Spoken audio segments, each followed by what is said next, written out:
Check.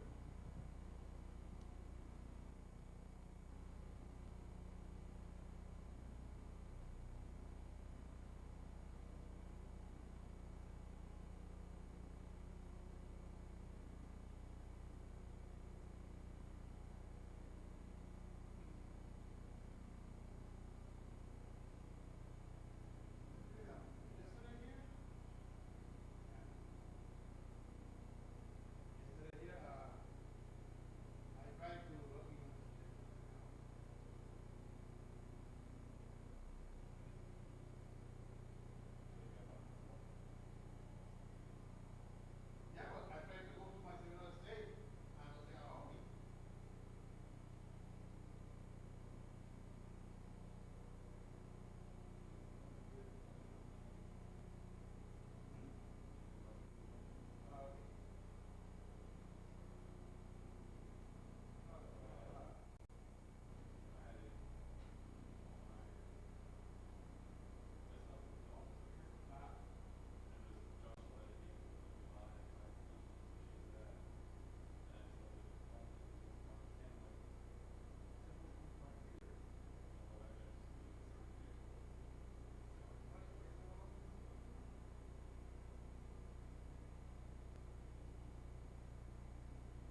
you hear? Okay, yep, they're on. All right. Okay. Well, good morning, everybody. Thank you for coming this morning. I know it's early, so I appreciate you all being here. So welcome to the Career Service Exchange of Views for the fall 2019 semester. I think what we'll start with is just some introductions for those of you who are new or have never seen some of us before. So we'll just kind of start and go around the table. We want to start with Drew? Just share, of course, who you are and then what your position is here on the council. Sure, my name is Drew Biggs. I am the Disabilities Coordinator for the Altamont campus. Good morning, Juanita Wynn, Student Affairs at the Heathrow campus. Good morning, Kate Henry, Vice President, Marketing and Strategic Communications.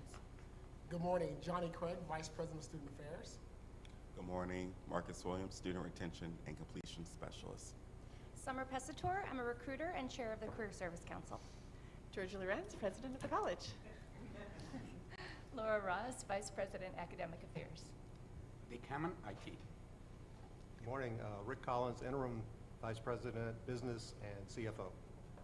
Good morning, I'm Teresa Ballesteri. I'm the Administrative Assistant for Admissions and Enrollment Service areas.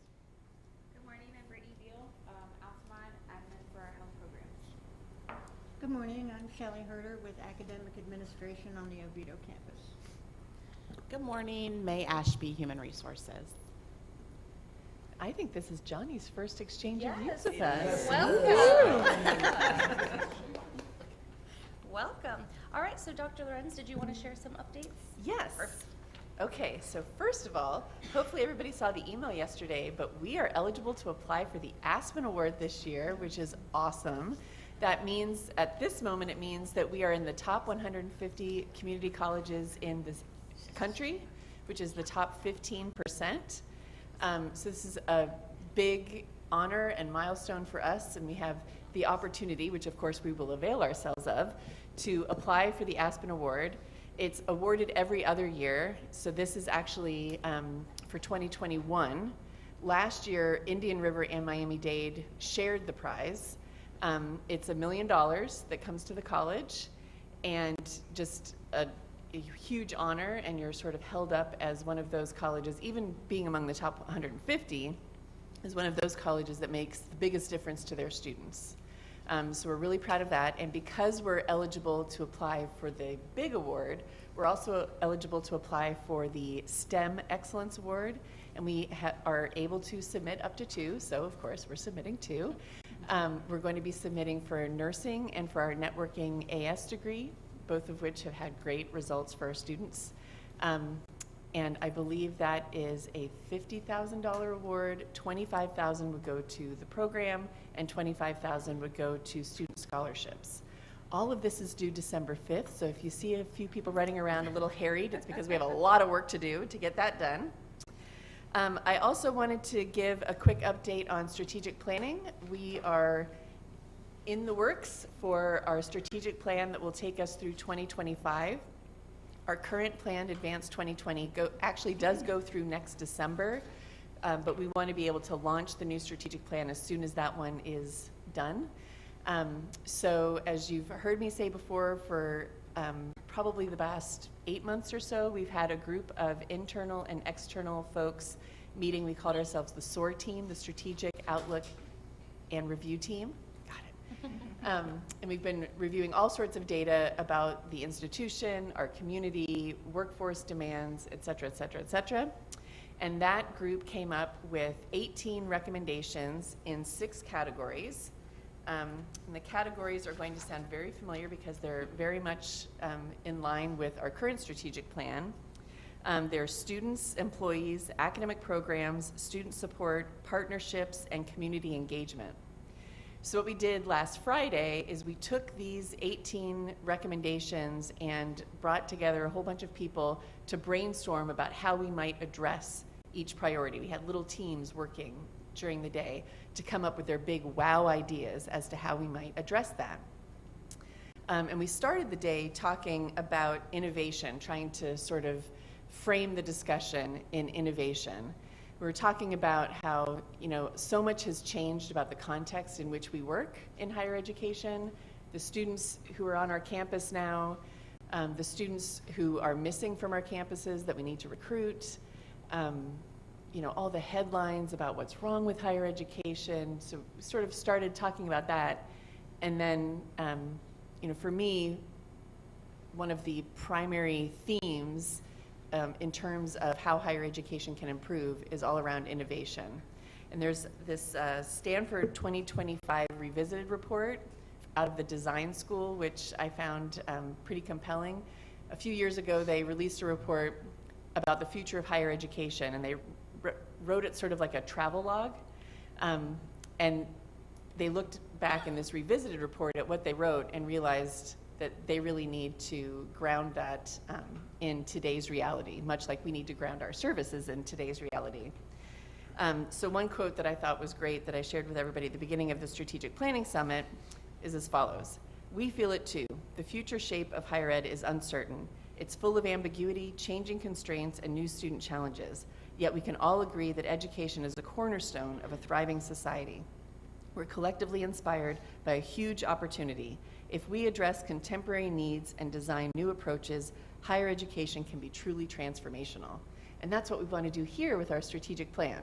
So we had these teams think about their big wow ideas and present them at the end of the day. And then we sort of took like a straw poll with the clickers that Mark and Brittany use when they present things to all of us to get people's reaction. So now Mark and his team are going to digest all of what came out of that day and post it on the strategic planning website, and then also take the show on the road and meet with employee groups all around the campus, so then you also have the opportunity to weigh in on both the priorities that have been identified and those wow ideas. Now, not all of the wow ideas got lots of good votes, but there's still priorities that we want to address. So if we don't pursue that idea, what ideas do you all have that can help us get there? And there were some themes that really emerged during our discussion that day, and one of which I know we're going to talk about today that I think is really important is the issue of communication, which I think is really critical to the success of the strategic plan as well as just our success in serving students every day. And another theme that emerged is that many of the topics and ideas required college-wide efforts. The person would get up to present their team's idea and say, and everybody needs to be involved. So those two themes really came through strongly on that day. And you'll hear more and more about that, and I'm excited that we're going to be talking about communication today. I also wanted to point out, I've gotten a couple of emails, people saying, oh my gosh, really, we can't do this until next December? Like we have to wait a year until the strategic plan is fully baked? No, we can keep innovating and improving every single day at the college. We don't have to wait for the strategic plan to be done. So I just wanted to point that out too. I wanted to explain why executive team men are looking a little scruffy. At the request of our Association of Florida Colleges local chapter, they are doing a No Shave November to highlight men's health issues. So that's why they look scruffy. I'm not just working them too hard. Yeah. Another thing that's come to my attention just from some questions from people is people are curious about Dr. McGee's role at the college right now. She is working with us this year in her role as President Emerita. That's a title that she will hold in perpetuity, but her contract with us right now is just through July 31st, 2020, and then I think she is going to fully and very happily retire. She does enjoy, during her time on sabbatical, she enjoyed not having to set the alarm every day, so I think that that is the plan. Right now, I've asked that she work hard on fundraising and advocacy and developing new partnerships for the college. And she's also engaged with Leadership Academy and professional development efforts. And she's also doing sort of research and development on a potential proposal for an emeritus college to engage our retirees after they retire from the college but want to stay connected with us.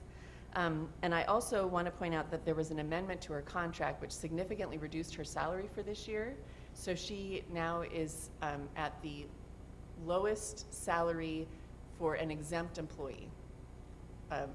It was originally pegged with a faculty salary, but now it is at a professional level and the lowest level to be exempt, which is a budget savings for us, which is welcome news. And now I'd like Rick to do a quick budget update, and then we're going to get started on your topics. Thank you. Okay.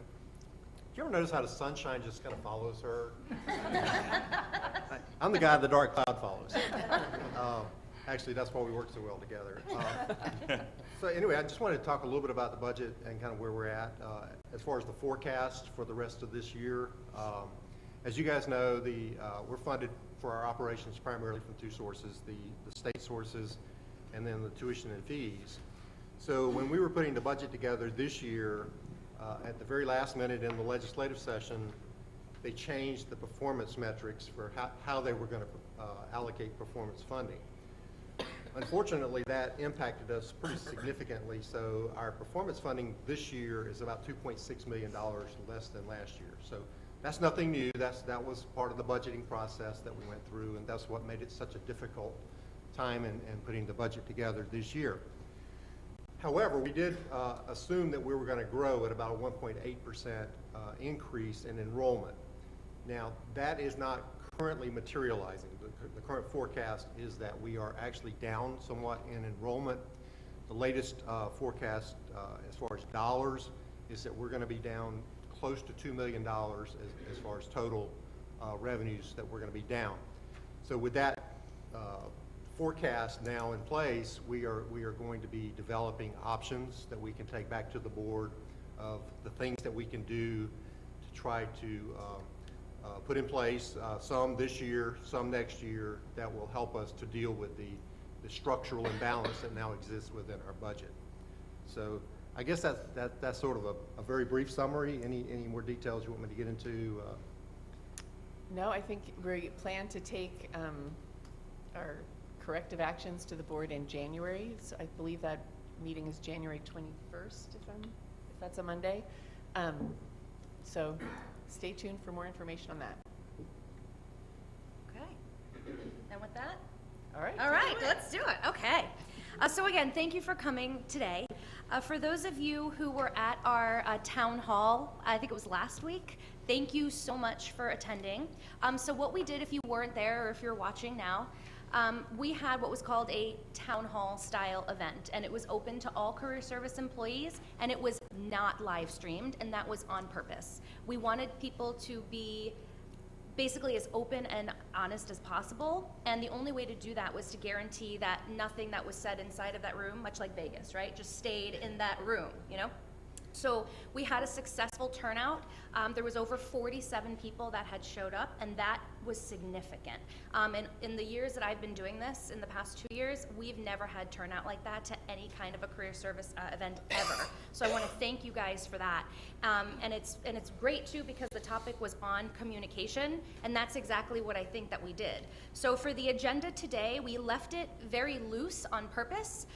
Because I am not going to be basically leading this meeting today. I want all of you to do that. I want everybody at this table to do that, okay? What we want is for this to be less of a question-answer style, and we want this to be more of an actual conversation, because it's really not much of an exchange of views if it's just us talking up here and not really involving any of you in the conversation, okay? So what we'll do is I'll just kind of kick off with some of the major topics that we hit on, and then I'm hoping that conversation just kind of disperses from there, and we'll get going, okay? And there will be microphones that are coming through to the audiences as well, so if we have some volunteers to take some microphones to people who would like to speak, just raise your hand and we'll bring you the microphone, okay? So the first thing that came up was we had covered Johnny's division-wide meeting in student affairs, which was super well received. So does anybody want to talk about what we talked about in the town hall about that? Anybody? Going what? Juanita? I will. Go for it.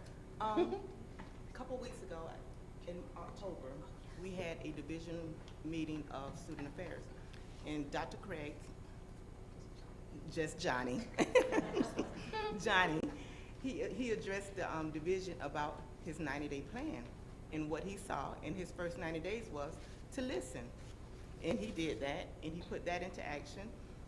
It's going to be in his second 90 days to put what he's learned from us, what he saw from us, he's gonna put that into his second 90 days to go into motions to make a plan. And everyone took that very well. We felt involved, and we appreciate that. And those are things that we, as student affairs, want to see more engaging. We want, at the lower level, the front level, to be more engaged with the executive team to say, hey, what are you doing? We see you, but what are you doing? Not to pry, but to be involved. And we really appreciated him pulling the division student affairs together, and that was a little camaraderie that made us feel really good. So we thank you for that. Thank you guys. Thanks for coming out. Thanks for being open. Thanks for listening, allowing me to listen over the first 90 days and to speak with each one of you, and sometimes one-on-one, sometimes as groups. So I learned a lot, and I appreciate the volunteers who volunteered to work on the next 90 days of looking at our student life cycle. There's a team of about 13 student affairs team members that have volunteered to be a part of that group. So I appreciate that, and I look forward to working with you on that process. Okay.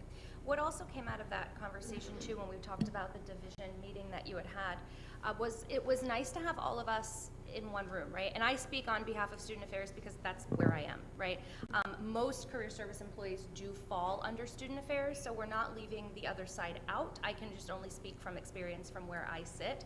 And it was nice to have everybody in one room so that everybody heard the same thing, right? So then that led us into another point. We practice in admissions, and enrollment services knows as well. When Pamela holds the meetings with us on Fridays, she includes everybody in that, and she'll often bring in other departments, like she brought Krista in from Disability Support Services to speak, right? She'll bring in Roseanne from Financial Aid, and it's nice because that's how you get the information that you need. So that's something else that had come up, was maybe bringing more departments into even weekly meetings, or even having different employees from different departments just kind of sit in on other people's meetings just to hear the updates and disseminate the information, so that when you hear of something happening, especially if you work at a satellite campus, Drew, if you want to speak to this, please do, often something will change here, and it's not till 6 weeks later when you make a phone call to ask something, oh, we're not doing that anymore, Drew. Yes, so I think, again, the purpose is to narrow that gap between the differences in policy and procedure, what we're receiving from one campus to another. Especially, like I said, I can vouch for those of us at the satellite campuses. We do struggle sometimes either getting the little X, Y, and Z of certain things, or sometimes I feel by the time we do get that information that's disseminated to us, we're already dealing with a procedure or a policy change and updating that from something that we're just now getting our hands on. So that's something we're trying to work on, again, to minimize the gaps in communication and really make sure that we're setting forth a standardization of policies and procedures, just to make sure that we're all on the same point. And again, the ultimate purpose is that we can better help each other and better help our students, because we help each other based on who we know. Well, Summer, something I was thinking about as well is when we have all of us in student affairs, we're sitting right here, okay. But I work with many people in many different areas.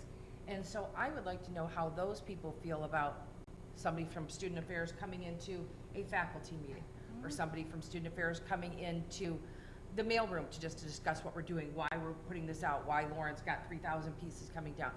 Us to go down to purchasing, or purchasing to come to us, because I may understand how to do a requisition and a purchase order, but the rest of the staff in our office have no idea what that process is and why we have that check and that balance. Now, granted, we can't all retain all of this information, but I think it'd make us more whole if we understood why that person in facilities is doing that area that day, even though we're going, why are you doing that right now? Well, they may have something coming up. Why HR is they're gone right now for this retreat, and they're working on getting this done, so we're gonna change this policy. They're very apparent, but do we all know why? So I think even though we're a big group, student affairs, we need to all know each other's group so we can help each other work. Can I ask a question? Please. So I'm curious, when I go to Oviedo and Altamont, it seems like, and Heathrow, that there is more what we might define as interdepartmental collaboration, and people kind of do have a better understanding of what each of, each role on the campus and how they contribute to the whole, et cetera, and why things may be happening the way they do, and maybe that it's a bigger problem here at Sanford Lake Mary because it's so much bigger. I wouldn't disagree. I wouldn't disagree. Yes, please. think part of the answer to that is that on those different campuses, there's more streamlined programs. So you have a more concentrated effort of everybody working together on those specific programs. Here, because we have the general campus and all the general Sort of like programs, central, there's more varied variables that need to be addressed. And, okay. I'll speak to that too. I worked in Altamont for close to a year. I was a student success specialist there. Carla, you were in testing, right? Altamont's very small, so you're bumping shoulders with people whether you like to or not, right? So my little cubicle was right outside of Student Life, where Megan Dixon runs one of the best student life departments I've ever seen, and that's amazing. And I knew everything that was going on with student government and student life. I knew every single student that was involved in student government, so I was aware of campus activities that were going on. Drew, you can speak to this. Disability Support Services was 6 steps behind me. The veterans guys were right behind me. We worked together with the advisors. So you had that communication with each other every single day. You had that FaceTime. And that brings us back to something that Drew touched on, is the more you interact with somebody, like I know Carla. So if I need something and I have a question in her department, I'm gonna pick up the phone and I know that Carla will answer for me, because how can she not? We know each other, we used to work with each other, right? So thinking of the topic of communication, I want you guys to really think, like, how can we increase FaceTime with each other? Because that's how you become comfortable. That's how you become approachable, right? Even me in this position I've been in for 2 years, I feel much more comfortable now sitting up here with the executive team than I ever have in the past. And that is a good thing, right? You want to be able to communicate with the people who can really change things here, and they want us to do that. And I know the culture hasn't always been that way. But I think that getting more people in a room like this, having more interdepartmental meetings, right? Having you involve career service employees like you have in so many other things, that's healthy. And that's the way that people build relationships, and that's the way that work gets done. Brittany, you want to speak to that? Because you kind of work with faculty too, but you're a career service employee. Yeah, so I work with both our nursing and our healthcare allied health programs, which is respiratory, physical therapy, pharmacy, our HIT, health information, and our bachelor's program for health sciences. On that side, it's different working with, from before I was in this position, I was scanning over in enrollment services, and then I went to student records. I have connections over there. When I'm now in my role, I have transcript issues. I can call, which Murdad was over there in student records, I could call Murdad and get a transcript printed for me, or see what's going on with the transcript. From having those connections from Sanford going over to Altamont, working with the faculty and the different issues that we have with students, I can handle those better now that I have the communications. Even just orders, I do purchasing, I call Eileen constantly when I have issues and stuff. So just having the communication open with everybody helps with us. Another theme that came through pretty loud and strong at the Strategic Planning Summit on Friday was the idea of cross-training. And I think this really speaks to that. Not only does it help us all understand sort of the functions of the college and why, you know, what constraints other departments might be operating with, but it's also good for our own career development. You know, if you learn more about other departments. So that was a strong theme. One thing I do want to just sort of pitch out as we're having this conversation, I think it is great to increase FaceTime and develop relationships and a stronger sense of community amongst employees. We talk a lot about that with students, but we want to do that with our employees as well. At the same time, I do expect that even if you call somebody you don't know in another department, you're going to get great service from that person. Like, you don't have to know them to get that. Anyways, I'll just put that out there. Just gonna put that right there. Well, Dr. Lorenz, I think you hit on something though very important. Is somebody shouldn't just answer the phone because Dr. Lorenz is calling. Right. It shouldn't matter if it's any other person calling. If you're there, and obviously if you're in the middle of something big, you could even just pick up long enough to go, hey, you know, if I have a student, I won't. Usually if you get an eye divert from you, it's because there's a physical student sitting in front of me. And I do have to afford them that courtesy. But if not, I can say, I'm in the middle of this project, let me jot it down, can you have 10 minutes? Or they can say, no, I have a student.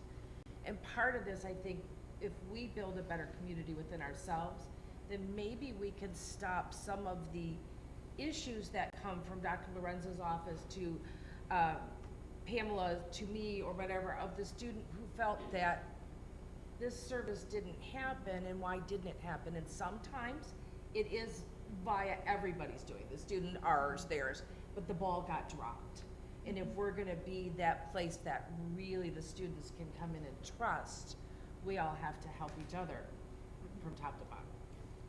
Marcus, you touched on that at the town hall too, because we're often very quick to say, well, I can't do this because so-and-so, on top of me doesn't allow me to do this, and I'm pretty much helpless. But you had said it beautifully, where you said we have to practice basically what we preach, right?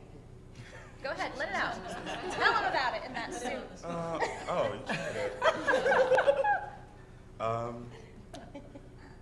Well, kind of going around with, talking to career service, I realized that a lot of the times that I think, actually, you know what, I take it back. I am more familiar with a lot more career service members just because I am more prone to getting out of my office a little bit more, just to see who I am kind of working with. It's not just my students that are coming to see me, but also the students who are seeing all around like this. They get a first glimpse of what our operations are like just from the front door. They see what's going on just by the other students that they interact with in their classrooms and in passing. So I always want to know who are they speaking to and what information is being disseminated, and how can I also be, sharing a part in that. So kind of taking the role of supporter of both students and staff. I always want to make sure that I'm the liaison between the two, and the duties that I uphold and are responsible for, that I'm just not stuck to my position, what I do on paper. So what I tend to like to see and try to push on others is that, hey, you're not just in facilities, you're not just in testing, you also have the ability to advise students as well as be a responsible adult and person and human within the confines of our institution. So I always want to make sure that individuals know that they don't have to remain in one entity, that they can also have the power to, bloom from where they're planted, but not have a position held to that.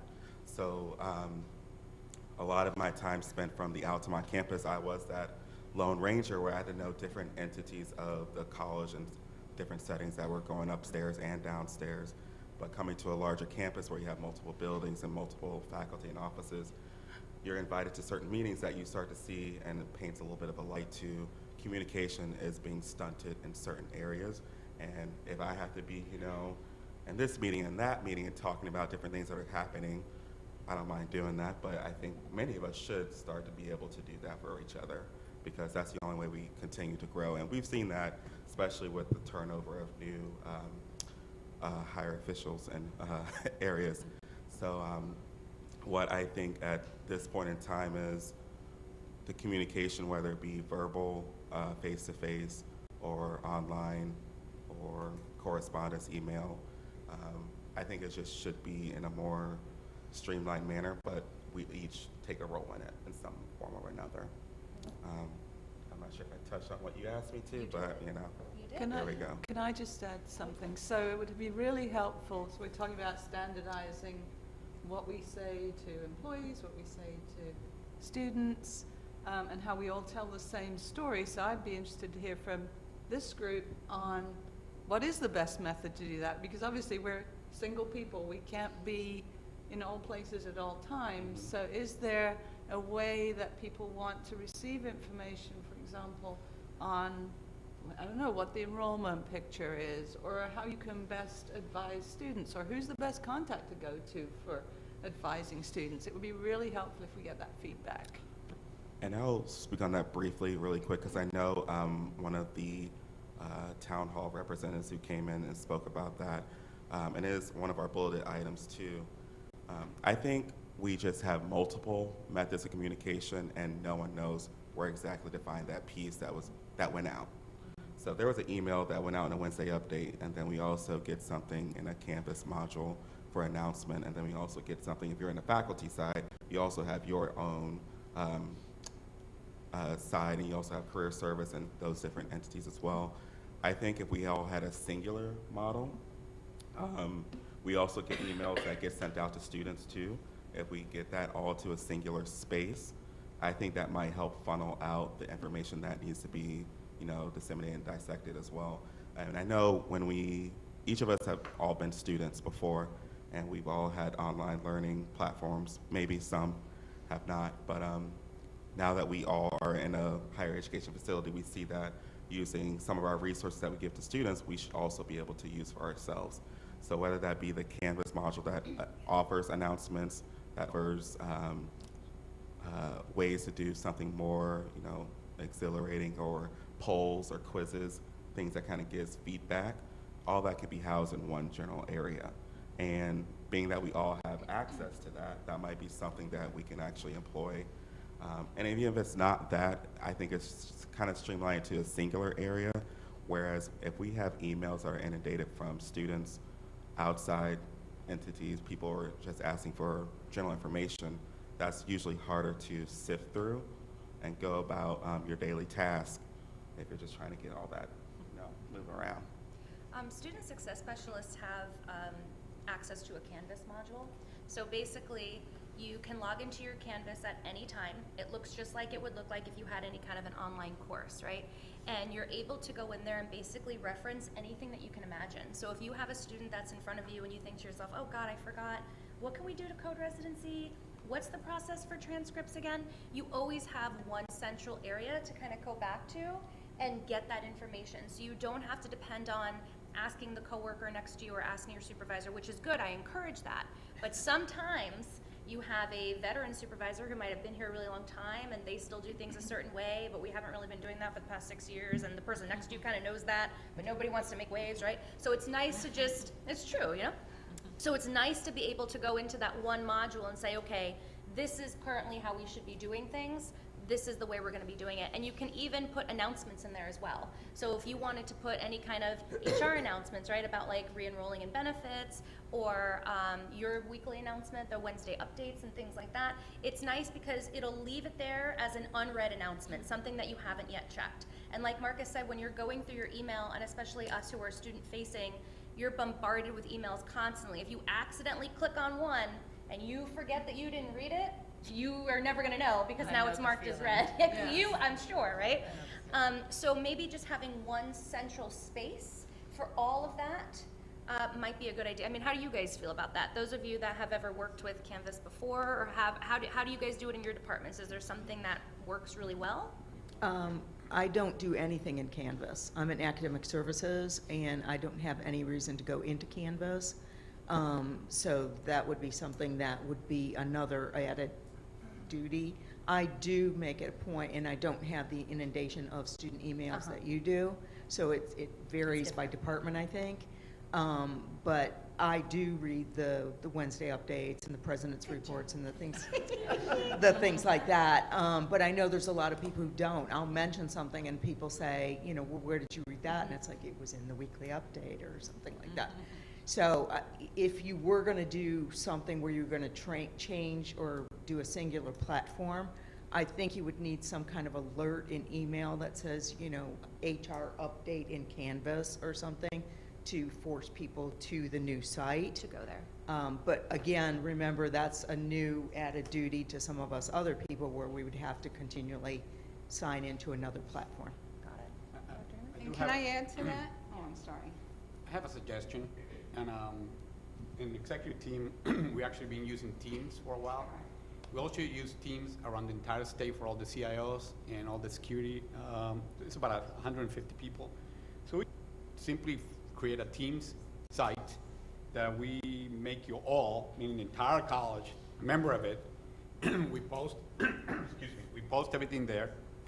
And if anybody posts something, it will alert you. It will let you know that something has been posted new.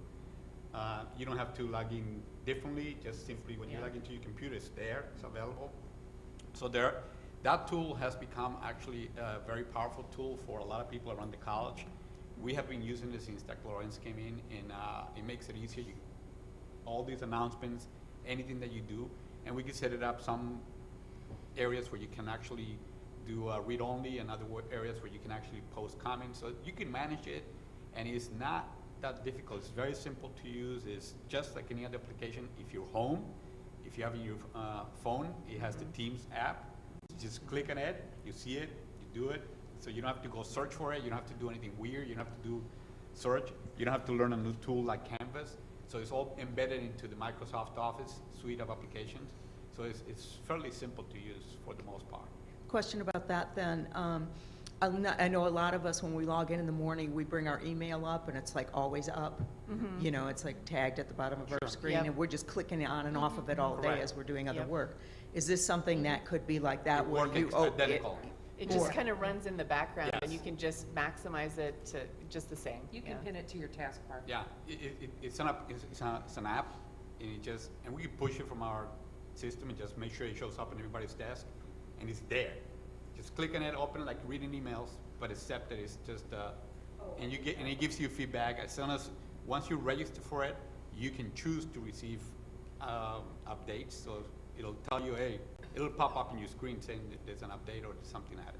One follow-up to that, there's a lot of people on campus, different areas that don't have regular access to a computer. Right, And so how do you push information to them? yeah.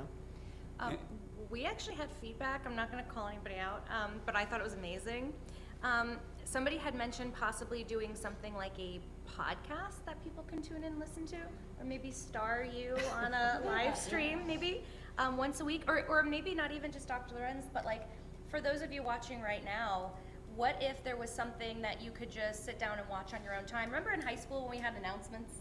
Right, and the people would get on and tell you what was going on, who won the football game, whatever, right? You laugh at that. I still see them because I'm in high schools 90% of the day, you know what I mean? They're still just as cheesy. It's so much fun.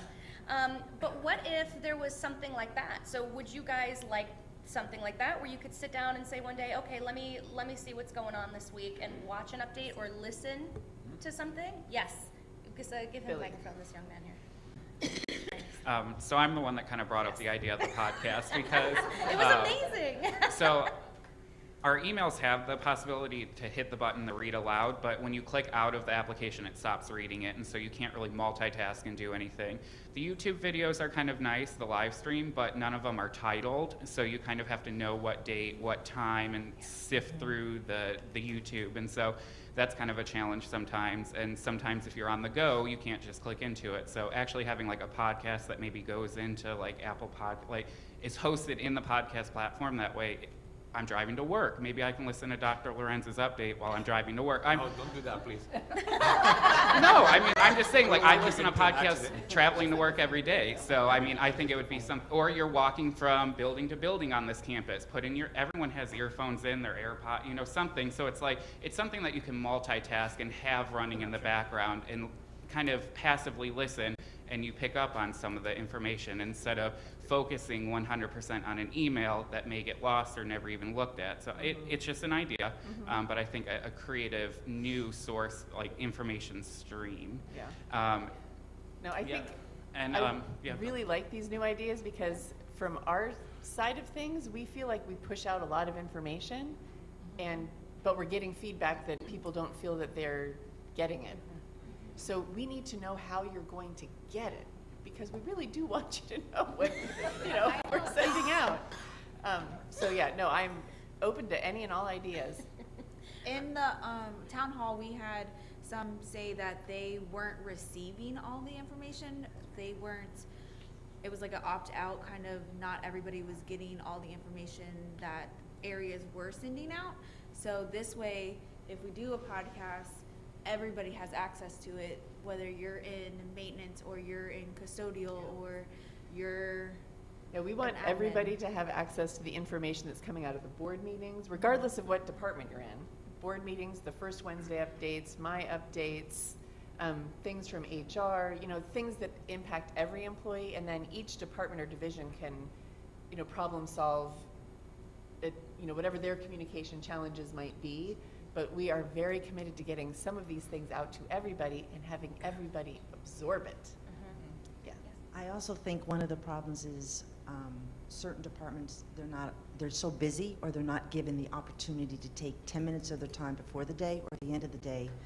I think the supervisors need to make sure that they do it. You have our custodial staff and our electrician. They might not be able to have access to a computer right there or the time while they're busy going to clean or going to service us. So in order for this to be all around the college, it has to be accessible at all times for everybody.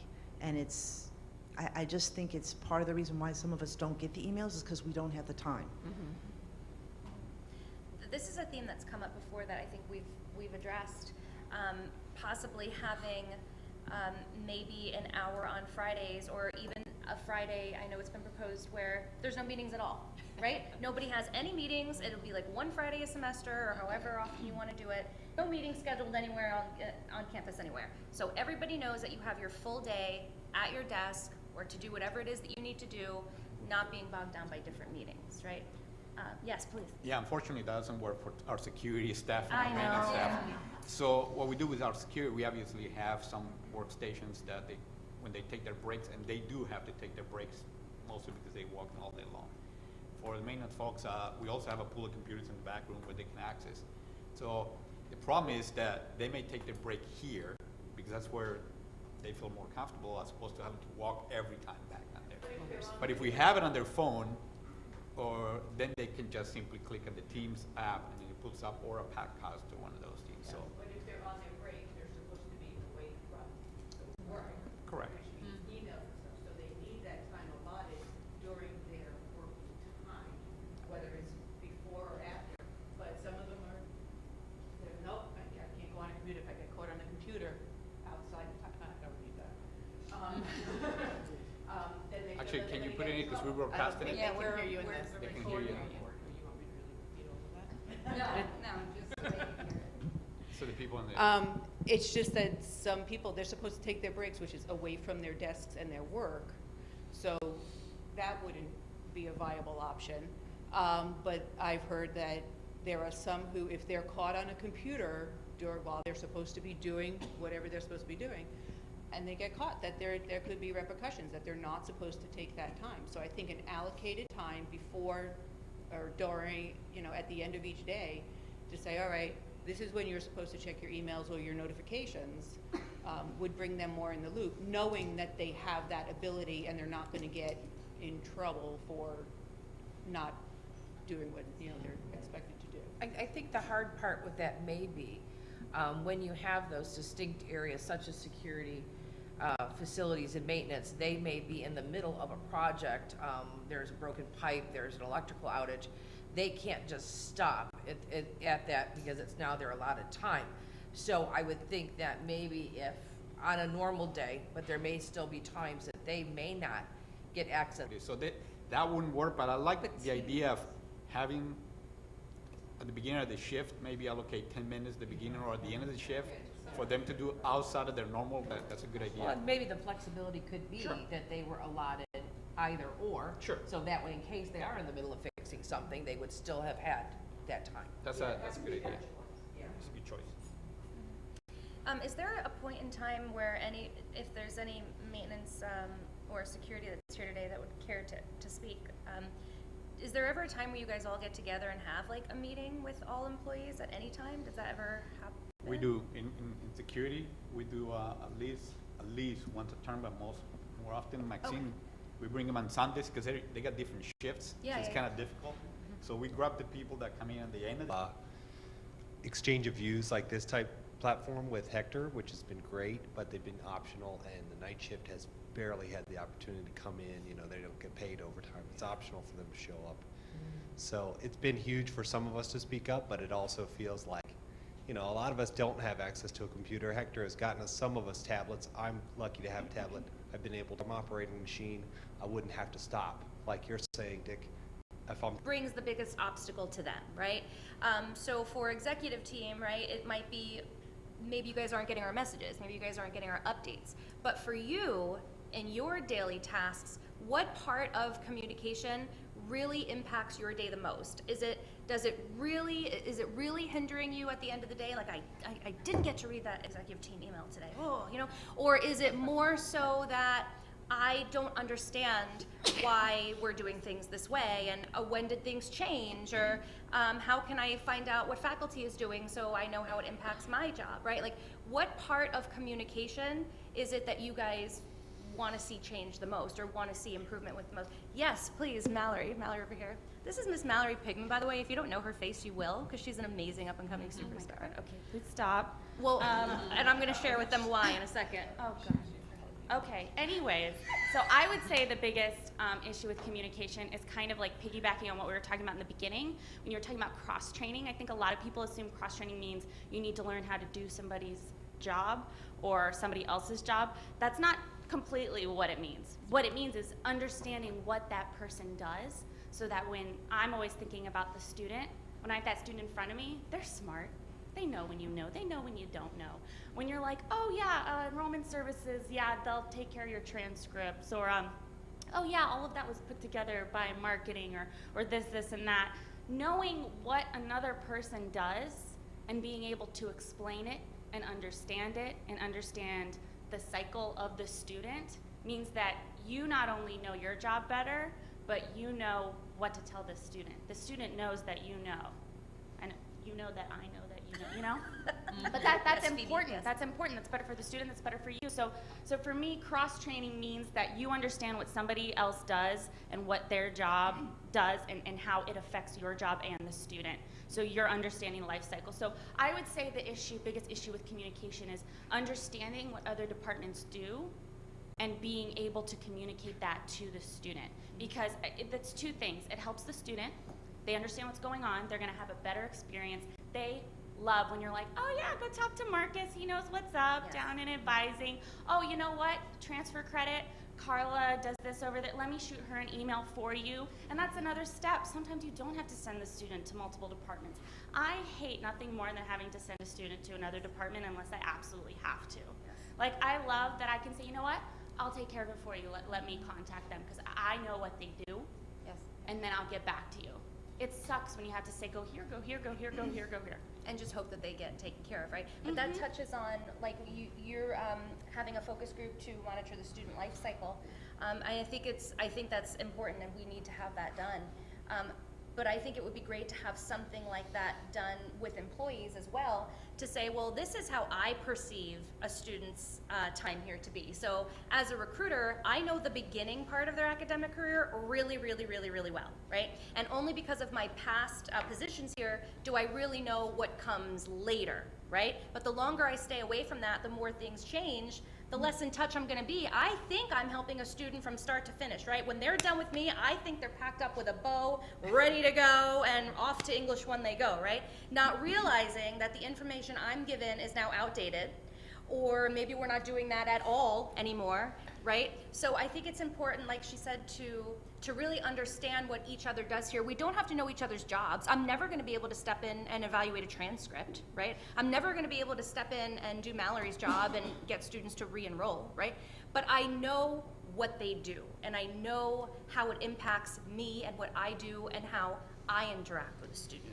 So for me, communication is very important because it helps me do my job better, and it helps the students' experience here be a lot better. There's nothing worse than sitting in front of somebody and thinking, well, I don't think that person really knew what they were talking about. You know, let me go try somebody else down the hall, right?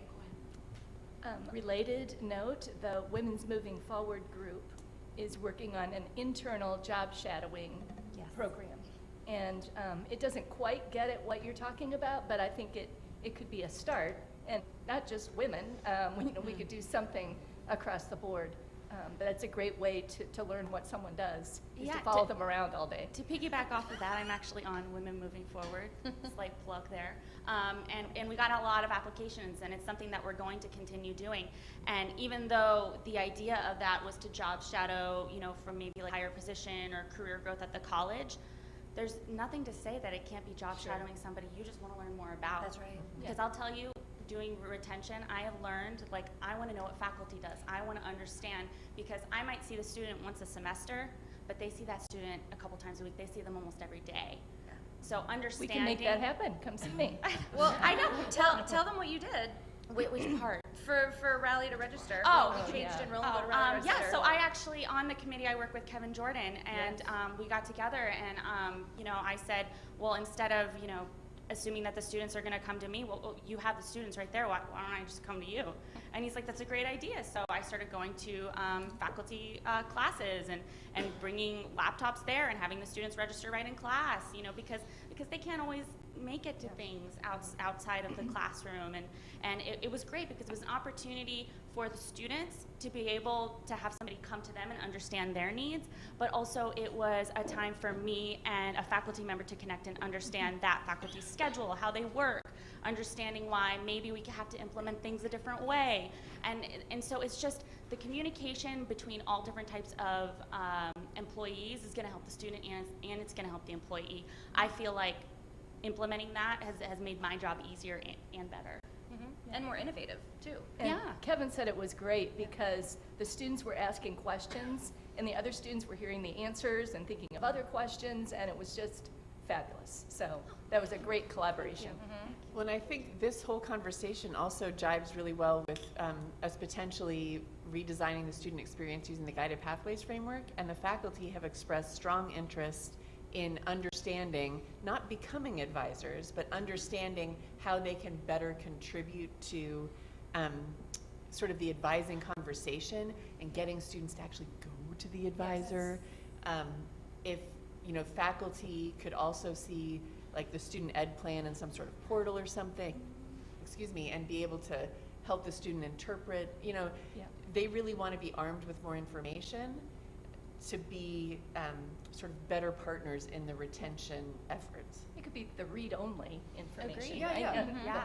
But No, yes, as to act as perhaps mentors or, here's what to do next kind of thing. And to your point, we had a very lengthy discussion about this when we were in our work group for strategic planning on Friday, about how you as an individual can be a point of contact to help a student solve whatever the next issue is for them. You don't necessarily need, to your point, Mallory, to know all the detail, but you do need to know what direction to either ask them to go in, or you need to reach out to an individual whom you personally know who can give you the right answer to solve that student's issue. So really, being helpful and accountable for that student's experience at the college was a major discussion within strategic planning. So I urge everybody to get involved in the strategic planning process, because then you can also advocate that. And to the students, they don't know that I'm the president and Summer is a recruiter. They just know that each of us probably work here and could potentially give them some piece of information. And half the time I have to tell them, I don't know, but I can find out. I'm learning though. But yeah, to the students, we're all just here to help them reach their goals. They kind of don't care what our job title is. So. Actually, if I could speak to that real quick, 'cause Sure. I've had the benefit of coming from two different departments, from advising to disability support. And even that, I could say I'm in the right place because they know what they're talking about, they know what they're doing, and I think that, again, that speaks volumes for us. Yes. This all goes back to the area of communication and being able to actually read the communications that go out. People should be encouraged, maybe it's a training session or something, on how to read communications, because you can't just like scan them and go, well, that doesn't apply to me, that doesn't apply to me, that doesn't apply to me. It's kind of like it all applies to you in some way if you are going to be an active member of the campus. I don't have anything to do with automotive, but I saw one time there was the Army recruiters on campus, and I struck a conversation with a couple of the guys and asked them, how long they were going to be in, and et cetera, and then what they were doing, and one of them was in the automotive industry, and I said, well, if you're planning on coming to college afterwards, we have an award-winning automotive program, and you guys should go check it out and just go look at the showroom, or the bays, which is amazing.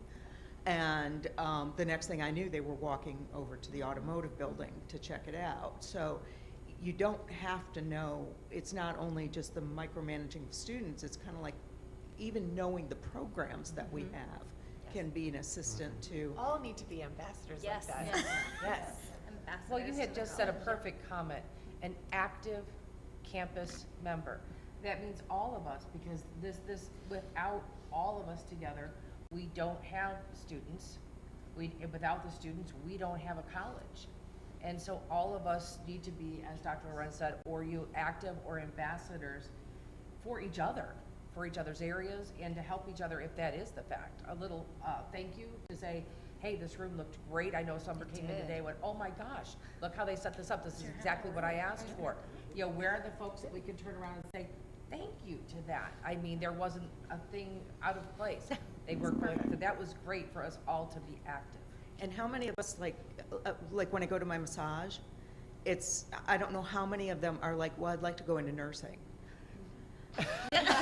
You know, let me tell you about a nursing program, you know. So, and then when they find out, oh, you work at Seminole State, I understand they have a great nursing program, and then you can talk up the nursing program even more. We have academic program guides and admissions. Come get some. Yeah. We'll definitely give it to you. I had the privilege of working with the TRIO group recently, where they did, the high schoolers came in, and I've been here for a couple years, and so I tailed along with all of them. I learned so much about my own department and each program and what they do, and I kind of think it would be good for all of us to be able to have a career day where we can take different days and go learn about automotive and what they do and what our nursing program does. Maybe have something like that and use the fire hose or knock the door down. It was a fun day, but at the same time, I learned all about our simulations and all of that. And I think as a career service part, we could be better informed if we get like a hands-on career day to go out and learn the automotive, the construction, and I just think it would work better for all of us. Yes. I just want to add, I know you guys in student affairs are identifying kind of like the student life cycle, like the channel and how they go through, and I think that would be something that would either be really great to depict in like some sort of graph type thing or present it in employee orientations, like go through a sample application or this or that. That way every employee coming in, we would have to do some sort of back training to teach employees that are already here, but every person coming in would understand this is what our students go through, you know, and I think that it would just be great that, you know, they would be able to, if a student calls, well, I'm having issues, okay, well, I know where you're at, I have a general idea of where to direct you, and it would just kind of be very helpful. And I love the idea of the career day going around, and we do campus tours for students. Why can't we do campus tours for our employees and stuff too? So I love that. I love that idea. I do too. And please don't come at me. But what if I'm just gonna put it here, throw it back at me if you want.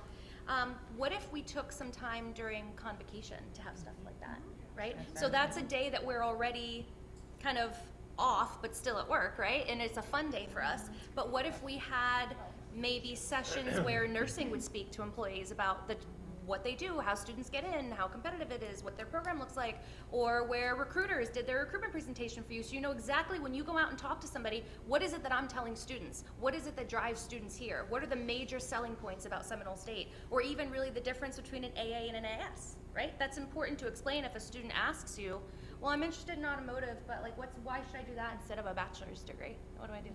I don't know, but go talk to somebody in advising, right? Well, and I would add that it's also important for us to inform our workforce partners and potential employers about all of this as well. Yeah, so just kind of that, again, we're back to the cross-training idea, but not in that I need to know how to do somebody's job from start to finish. That's not what we're talking about, but just so that you can better communicate with students, communicate with each other.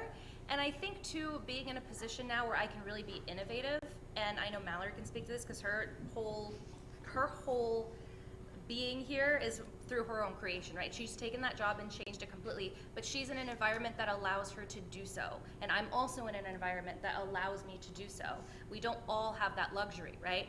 But when you kind of just step out a little bit, like Marcus said, just step out a little bit. Go downstairs if you have some time and talk to advisors. Go into UP, right? UP had a haunted house this year for Halloween. If you guys know, I mean, it was like Halloween Horror Nights. Like it was amazing. But you step out and, right? Nobody even knew, right? This was amazing. We didn't know about it. See, I had to wait in line to get in. Like there was 15 people. They were taking groups of 5. It was very official. But like, step out and learn, right? And talk to others. And you do that real well. And I know that you're in the admission suite, so I see you a lot, right? And he's always coming and going all the time. But you're always stopping and talking to people, and that's important because that makes you approachable, and that means that people can be honest with you and talk to you, and that's how you know what's going on, so you know maybe what we all need to work on and how to get us there. So I think it's important that we talk to each other more, get that FaceTime more, because that's the only way that things are going to change, right? And same thing with our students. We talked a lot at the summit about we have all of these resources for students, right? We have Academic Success Center, we have career development, we have all these things for them, but they're not using it. And you ask a student down the line, well, why didn't you use it? Oh, well, I didn't know that it was there. Okay, well, we've been giving it to you. We give it to you in order to have it on the website, right? You know how we feel. Exactly, right? Exactly. Same. Anytime you send out an email, there's a question. Well, did you read the email? Oh, I didn't get to it.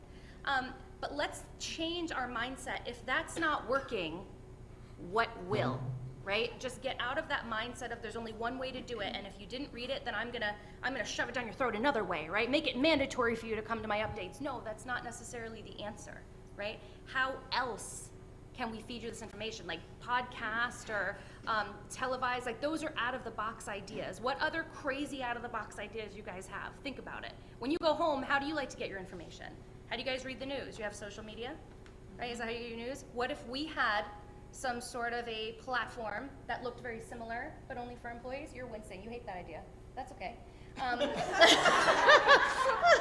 of physical reaction. Yes, Teams. There it is. Teams.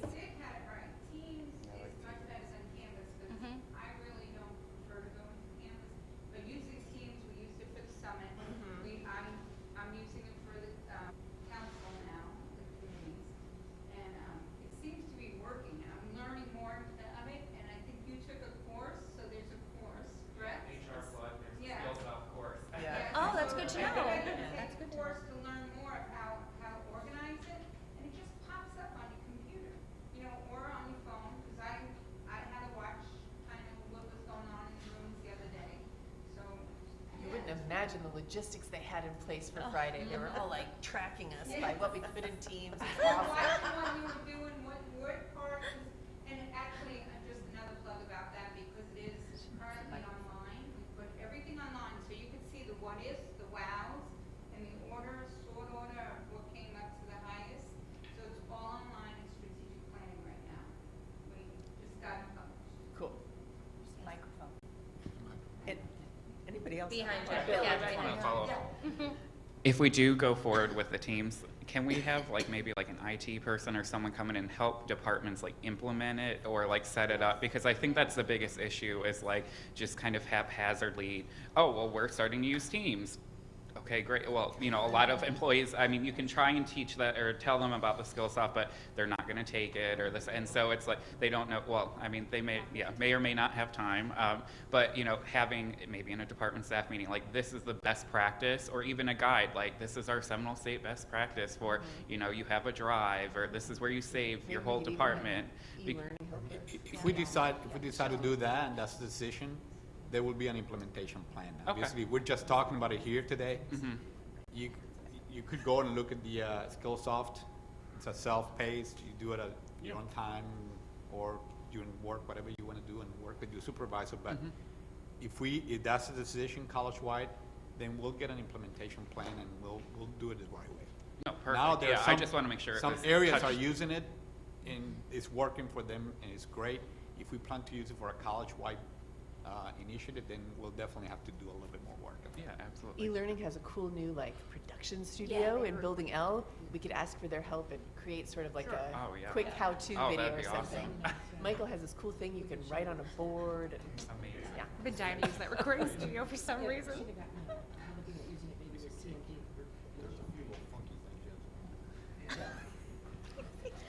Two things. One thing I thought of one time, I hate the signage on campus. I'm sorry. There's a lot of temporary signs. There's a lot of paper signs. There's a lot of signs that don't make sense. There's a lot of banners that are they look temporary and they should be permanent. One thing I did think of too is what about, we have all this brand new plaza out here that's really cool. Why don't we have some like cool, fun street signs like tutoring this way? You know, not ASC, nobody knows what that is. It's kind of like tutoring this way, or, you know, advising that way, you know, things, you know, admissions this way, you know, things like that, and have signage, you know, like street signs or something like that.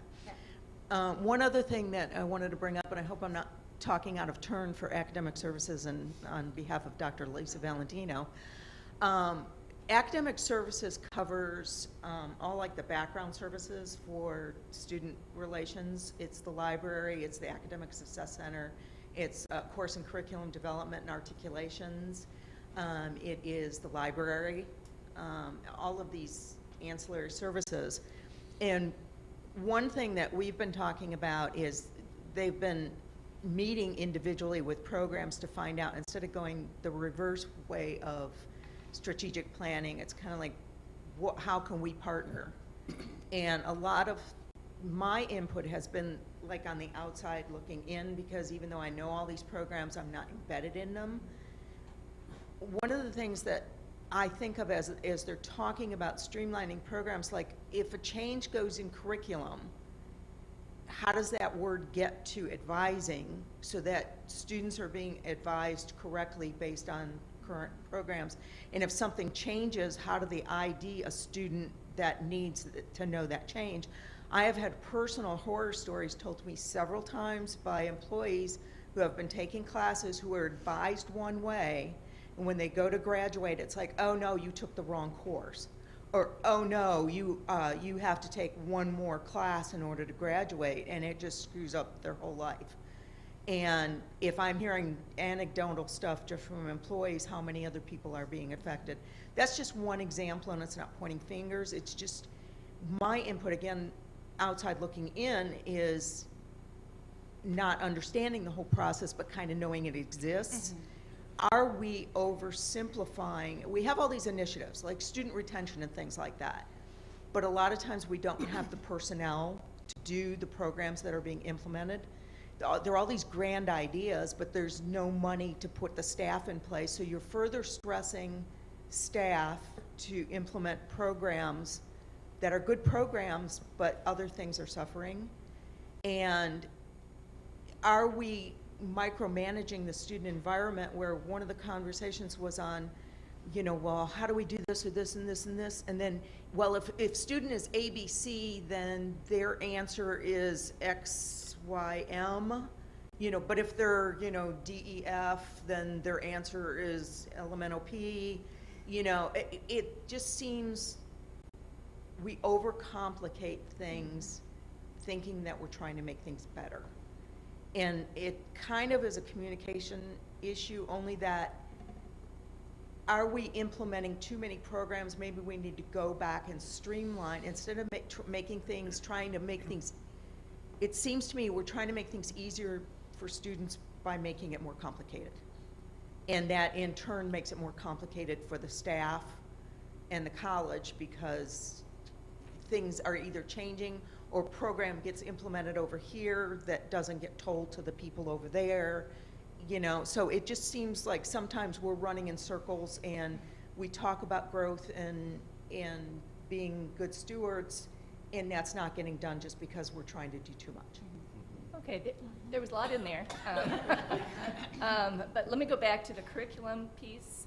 An advisor sits on the curriculum committee, and that's our system. And so that when there's a change, they should take that back to advising. Now, systems break down, you know, someone gets sick, really someone should come in their place. That doesn't always happen, but that's our system for how that is solved. All the curriculum goes to the board, which is a public document. So there are processes we have to make sure curriculum changes. I'm not sure what else to address in there. Another thing that I think we could mention that we're looking at is some sort of technology tool that would be both student-facing and advisor or faculty or facing whoever on the other side. And curriculum changes would get sort of put into that system. Yeah. And so a student would see it, and the advisor would see how that change might impact their education plan. So degree it's, planner. yeah, degree planner. It's still, you know, a ways off in terms of implementation, but we're hopeful that that would help to streamline, as you said, some of the complications. We have to understand we are subject to a lot of stuff out there.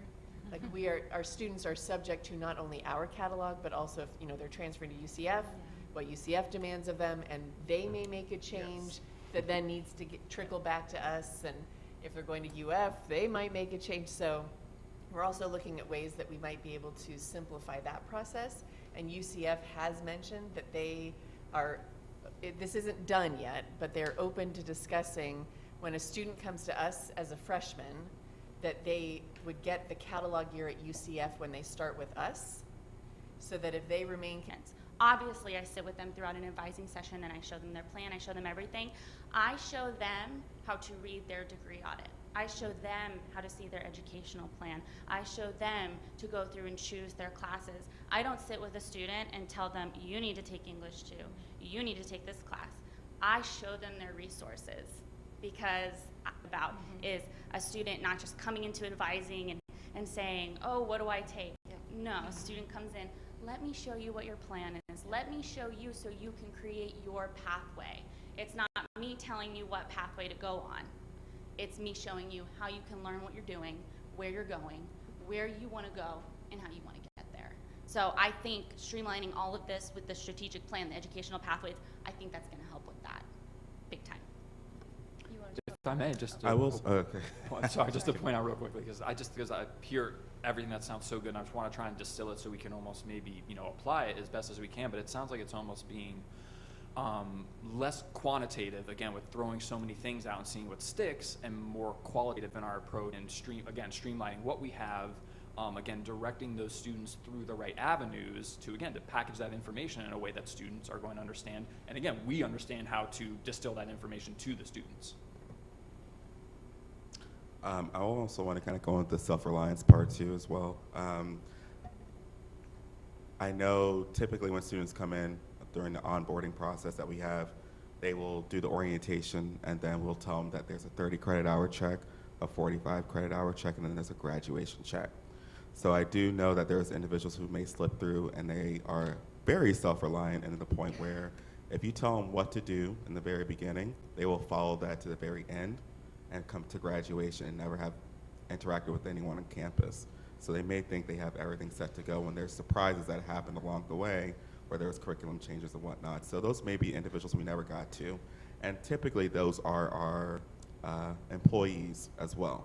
So we do have individuals who do go through the process and may do a short-term certificate, and they say, okay, I've been in college before, I know I need to do this, and go on through what I need to get done, and I'm set. I followed everything to the T, I'm all ready to go. But of course, there are some things that change. As advisors, we do have regular meetings. We even have faculty who come in to our department meetings, and we actually get the updates that way. But we also have I think once a semester, once a year, large group where staff from all 4 campuses come to one location. And for 3 to 4 days, we have departments from all over, even from honors department, as well as from the fire safety and vocational programs, who give us the updates on their programs. So we, for the most part, know a good amount. It just may mean that some individuals may kind of slip through the cracks and never have gotten some follow-up advisement. So while we do try to teach self-reliance with our students that we do have come in, we also want to let them know that please use us as a resource as well, that you do come in for those 30 credit hour check, halfway points, you know, close to being done. Let's make sure there's no other, you know, wiggle room or wiggle space that we can get through into a different, you know, outcome. I know on the opposite side of student side for curriculum, I build our schedules for olive care programs, and with one of our programs, our pharmacy program, the curriculum changed, and when I printed our course schedule, there was a class on it the day before, and then when I printed it again, it wasn't there. There was curriculum changes that I didn't know that happened, so the course wasn't on the schedule anymore. And just to add to that, all the minutes are online, and everything that they go through and they approve is online? I didn't know on the it was committees? up for curriculum change on that though. On that course, I didn't know it was up for changes. So Well, usually they publish it before the, Yeah, check the at least- website. Yeah, at least a semester Yeah, ahead of time. right. Is the change. It just didn't get communicated down. Wow.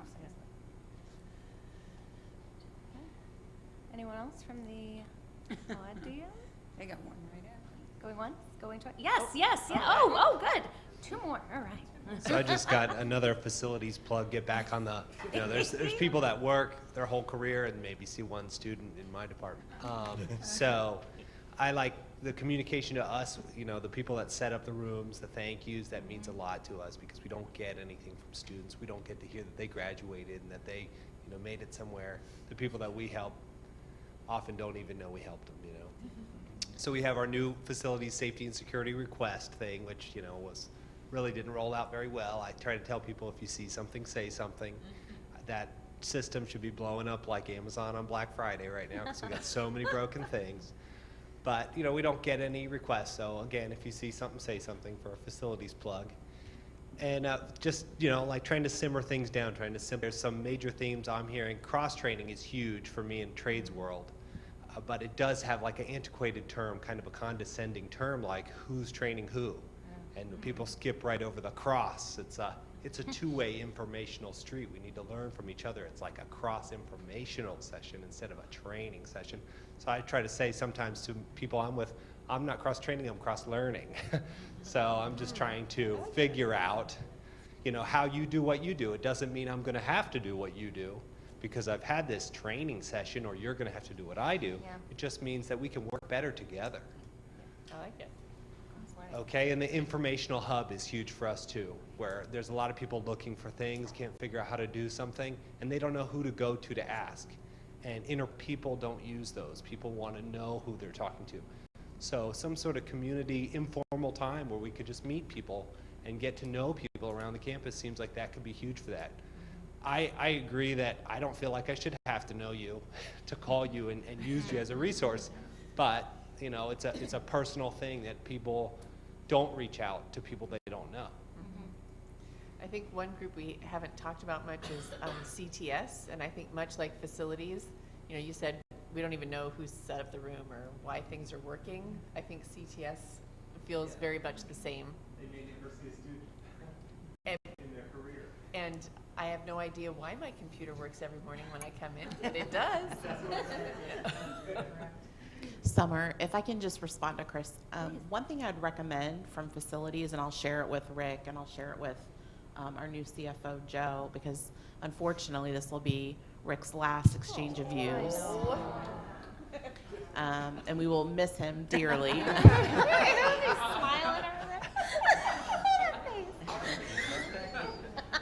But one thing that I would recommend, Chris, is that perhaps once a semester, 2 people from facilities, you all have a large department, so I think 2 would be okay to spare, larger than, 3 or 4 people. So maybe 1 or 2 people to spare to go and volunteer at graduation, but it be part of your workday, so you're not missing out on hours or anything like that. But that will benefit everyone. That'll benefit you all because you get to see the end, and it's such a wonderful day for our students and their families. That's what we're all here for. I think it'll help give you that motivation and understanding and interaction with students, and then that just will help you here back at work as well. So things like that are really important to project throughout your time here when you work in operations, to have interaction with students. Because it is minimal, it will bring you back to the mission of why you're here. Because you could work anywhere, and we're glad that you don't. We're glad that you work here. What you do is so important, but we know you could work other places. We know that you have a big heart and you love this institution and what you do. We've talked. I mean, you know you could go other places. We don't want you to do that. But for people in your area, I think that would really help you tie in doing something like that. Well, May, I'm glad you said that. We have Decision Day here at the college every year where we have 1,000 to about 1,200 high school seniors that come from the 9 Seminole County high schools. And over the last few years, I've been lucky enough to have Eileen join us from purchasing. She's not in student affairs. She has chucked T-shirts with me for about 4 years now. You know, facilities is there, okay, but they are working like no other from probably 5 a.m. Yeah. till at least 9 p.m. But wouldn't it be nice if they could be in the T-shirt tent and handing that out, or be in the pizza line and giving out pizza? Areas of the college that are there, and we all help clean up, but you know, that would be fun for them. It'd be fun to have someone from HR. Other areas are not involved in this. And being able to volunteer. To point the way. Point the way is another option. But that's why I said, you know, we can't have everyone do it at once or else we wouldn't be able to run. But if the supervisor can put on a schedule, okay, Chris, it's gonna be yours and Omar's, you know, graduation this fall. And then in the spring, we're gonna do, you know, the next two. And, you know, just get everybody on a cycle. That's a great idea. Let me go to Ryan and then we'll go to your promise. Yes, please. I just wanted to talk about the lack of communication that we brought up a little while ago. I think a big part of it is almost like a lack of awareness. I think that we as departments make decisions that maybe we don't include other departments that would benefit or not benefit from that decision. So speaking on behalf of kind of the enrollment services department, especially graduation and transcript evaluation, we kind of have our hands in almost every department on academic affairs and student affairs. And there is a lack of communication between all the departments that, you know, we don't benefit from. And I think it is a lack of awareness. For instance, for a curriculum, if they make a change, we're not part of those meetings, but we have to award that transfer credit or graduate that student. So that catalog change is a big deal for us, and maybe we don't get to be in that meeting to be a part of it. So I think when we kind of make ourselves more aware of all the departments that are going to be affected by one simple decision, I think that we can be a little better at the communication between departments. Yeah, and having everybody involved in that decision. Right.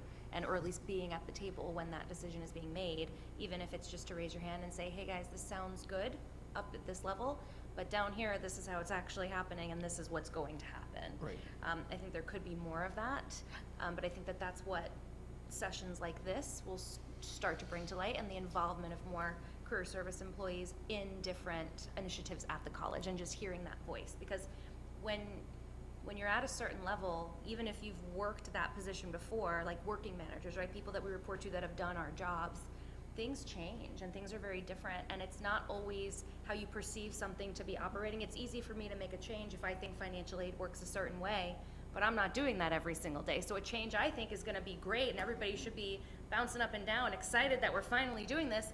That might cause X amount of manual hours for financial aid down there to have to do something else different now, which is what you guys are talking about. So yeah, I think we could all do better that way and just have more seats at that table. And even on the flip side for us, we're not on every campus. We're only centralized to Sanford Lake Mary. So Dr. Lenz, when you were talking about at the satellite campuses, there's more of a streamlined process. And between departments, it's almost like a better relationship. I think that it's because here on the Sanford Lake Mary campus, there are so many other departments that other satellite campuses don't get to interact with. So I don't have the ability to even make relationships on the Altamont campus or the Heathrow campus just because we don't have a department there. And even here, not us being in the Student Center building, it's hard for us to make relationships even with people on our campus. So I think something that involves all of us, like having Johnny Craig's address where everyone was in the same room just to meet other people on the same campus as you do, helps us build those relationships. Perfect. We'll take one more because it is 10 o'clock and we have to be mindful of everybody's time. So yes, please. This kind of goes back on Chris's recognition. I think it would be great if we had something monthly all across the board where we say, hey, Chris did a great job, and make it public, and maybe within each department have some kind of attaboy thing. So then it makes us all be aware of all of this. Well, we But the do have radograms don't really work because Laura might get one, but I didn't know she got one, so I can't say, hey, great job you did. I saw you got recognized. You know. Years ago in the advising department or student affairs, we created these little cards called kudos. So if someone in the department did something great, you give them a kudo card and it's posted on the board. And it went from interdepartment enrollment service. I don't know if Teresa remember the kudo cards. Campbell And- still does kudos. Okay, and those were really great, and it gave you, you know, that extra push of encouragement. And we also have the You Make the Difference Award, and that's communicated to the winner's supervisor, and it does get published on the web, and that's a really good recognition thing. We have an employee in Oviedo who moved, and a whole box of his important papers got lost. Certificate was in that box, and he was extremely upset to have lost that because it meant a lot to him.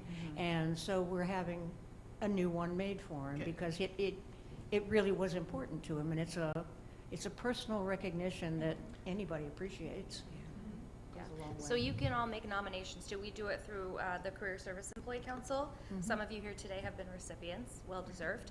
But the way that we choose who those winners are is by your nominations. So nominate somebody who you see working all day, every day, who doesn't normally get recognized for anything, and send that information our way. You can do it through the website, seminolestate.edu/CSEC/feedback. You can come tell us. You can drop it in those little boxes that we have all across campus. There's one in the break room in the A building, and then there's one in the mail room because everybody needs to get the mail, right? So we do have those Make a Difference Awards, and we are going to have those again this year. We did them last year, and we will begin to present those again in the next coming months. I want to thank everybody for being here today. It is past time. Thank you so much for taking time out of your day and coming here and speaking with us today. It is much appreciated. And if you have more to say or any other ideas, please send them our way, and we will get them to executive team. Thank you so much, and thank you to everybody who is here today. Thank you.